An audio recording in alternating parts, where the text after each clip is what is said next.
So now we have seen multiple categories or situations in which we had damping. We had the damping was not there. There was a time delay or there was not a time delay. So we have seen multiple responses. Now let's look at two questions in which we can apply those concepts. So we have an impact hammer. So that means that we are having a hammer and we are giving an impact on the system or the bar. The mass is 5 kg, stiffness is given, damping is given, and the impulse is given. F is the impulse over here, 20 Newton second. So look at the unit to figure out it is a force or an impulse. So Newton second is the unit for impulse. So F is the impulse, and we need to find the response of the system. The response of the system means we need to find the x of t. So there are multiple parameters in x of t. We need to figure out all of them. So this is the response for there is no mention about time delay, so we have ignored time delay, and there is a mention about the damping, so we have taken into account the damping. So we have to figure out omega n psi or theta. Force is given, the impulse is given, mass is given, omega d we have to find, and that's all. So omega n formula is known, cc, that is the critical damping value is known to us. Omega d we can figure out. So the damping ratio is C by Cc. C is given, Cc we have calculated, so we have that values also. We can find omega d. So we have all the things known, so we can directly write the response to the system.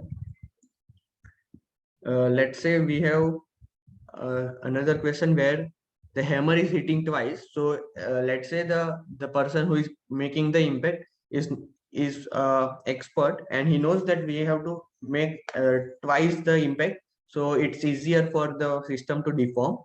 So it is having a two hits, first f1 at time t is equal to 0 and another at time t is equal to tau. So this is how the general forcing function will look like.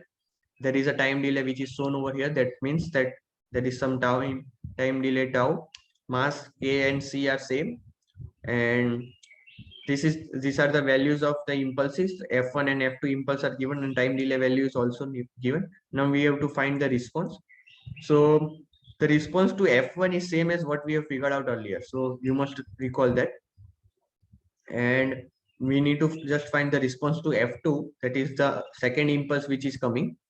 So that second impulse has the time delay. So we have incorporated time delay in our response, where everywhere t is coming, I have replaced t by t minus tau. T minus tau value is t minus 0.2. So at both place I have done that.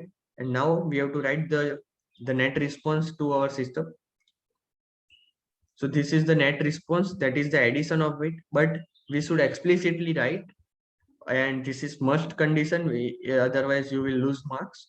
So we should explicitly write and split in terms of time, or the time delay which was given. So when t is less than tau, we had only one impulse which was given. That means that the response is only coming from x1.